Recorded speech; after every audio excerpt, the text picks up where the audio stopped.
question set to get at those deeper questions. But I think it's divided. 1/3 is very easy. 2/3, another third is going to be somewhere in between, depending on your comfort level. And then there are some really deep questions in there, which, like I said, politicians have not solved for decades.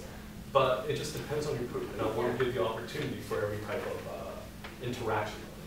But with that being said, if you have any questions, please direct it to Wes, who's in the back, or Helen. I'm going to be very, very late. So it's a pleasure meeting all of y'all. Take care. Thank you. Thanks, Ron. Right, so thanks, Ron. So, like Ron said, the idea, one of the main things is that we actually recently on the news, I don't know if you guys saw, but they said, a lot of people are making choices that are not best for themselves and not best for the community. It's because we are not teaching enough critical thinking. And so one of the things that we really want to focus on is really stress that. So thanks for bringing that up. And Wes? Yeah, I just want to have some follow-up in the short time that we have today and before the conference. I think what we know is this is a guide. This is not a script that you have to read word for word. Please, please, please have your own spin on the questions and even the prompts. When you come back to the goals that Tom emphasized, that's what we're going for. And myself, I have some ideas on the content, the tone of the questions to make it strike the right balance between being appropriately not oversimplified, but also not manipulative or somewhere in between. So we really get students to reflect and then take a stand, and then your role, our role as facilitators, is to engage the different perspectives and draw that out. So please, there's ways we can do this. I think we could start an email thread if you're interested. I will email all facilitators, and if you are not interested, don't feel like just reply back and just have an ongoing discussion for ideas, suggestions. That's for the substance. Now, as far as format and logistics, I would say the workshop works best, as you can tell, if we have room to move around, and the room that you have, some of them are small, and there are classrooms, so there's all tables and chairs. And I would recommend, as much as you can, opening up that space. So you move the tables, chairs, and we're going to have, the planning committee is going to provide some materials for like pieces of paper that say like agree, strongly disagree, or are we going to do that? Or so we had talked about just having you bring your own, or just use the board, So even like today, we didn't have the 5 labels, but I think it kind of worked too, because really it's about the spectrum, right? And then I really was appreciative of how Ron, mixed it up with some small group discussions too. So I think it's really important for this activity that you look at the large group, just people sharing out, but then also giving people opportunities, talk in small groups or even pairs, because I think really it's getting people to think, communicate, and evaluate. So those are some of the key actions we want students to be involved in. But let's go ahead and hear from you guys. Are there any other, your input is like the best, because we have been thinking about this for like 7 months. So your input, for everyone to kind of like say, well, I don't really get this, or like what BB was saying, we need deeper questions. Please feel free to open up and share your feedback. Especially I want to hear from the students because we're doing this activity for the students. I want to hear from the students what you think. I think it's okay overall. It's not that bad. Sorry, can you say it a little I louder? think it's okay overall. It's not too hard, but it's not too easy. And it does put kids at a thought process instead of just right off the bat.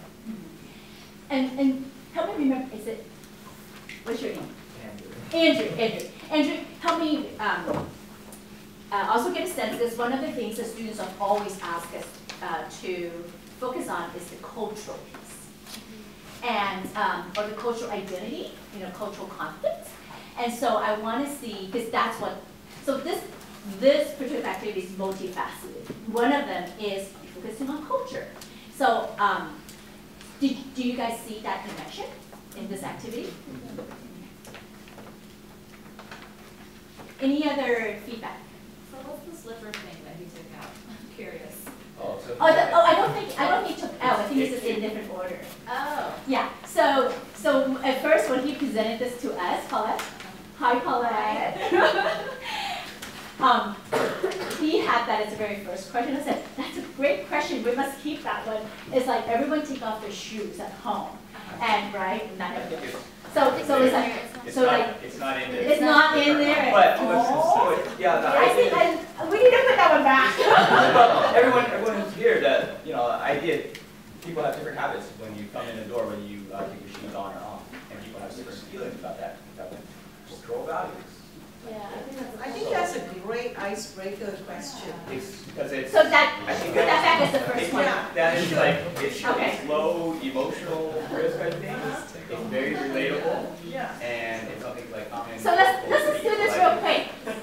So in Asian community, a lot of people take their shoes off.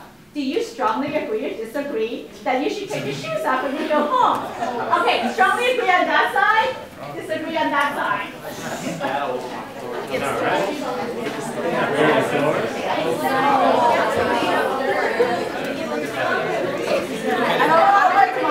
on this one. Is this the middle?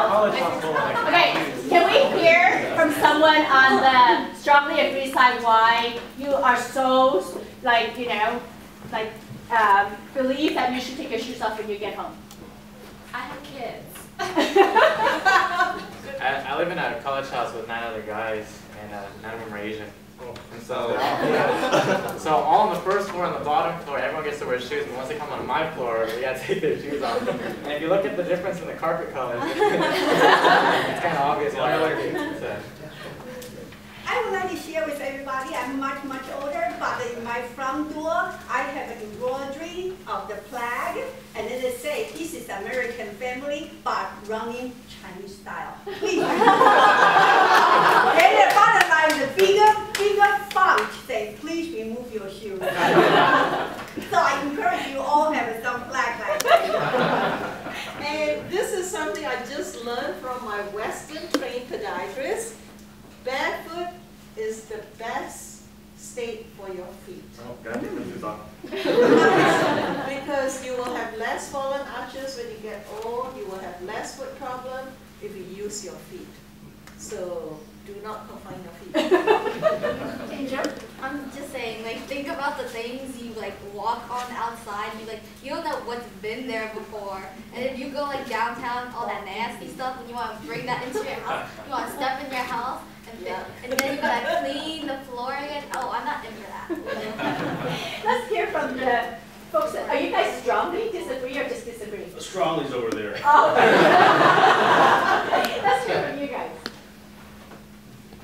I want to do what's comfortable.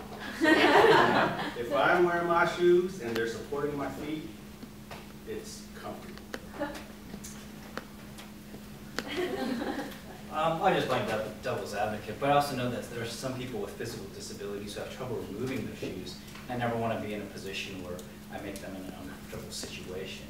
And so for me, I let my friends decide when they come over if they feel comfortable with removing their shoes or not. I say, hey, it's a tradition in my family, and trying not to drag garbage in the house with your feet, but I want you to be comfortable because you're my guest, and as a host, it's my responsibility to make them feel as comfortable as possible. How about those of you who are kind of like undecided? Well, myself, that's what we have inside shoe and outside, so they can switch in. Oh yeah. Any other input? I would say it's like I've lived in a lot of different situations with different people with different cultures, values, and so it's whatever makes people most comfortable.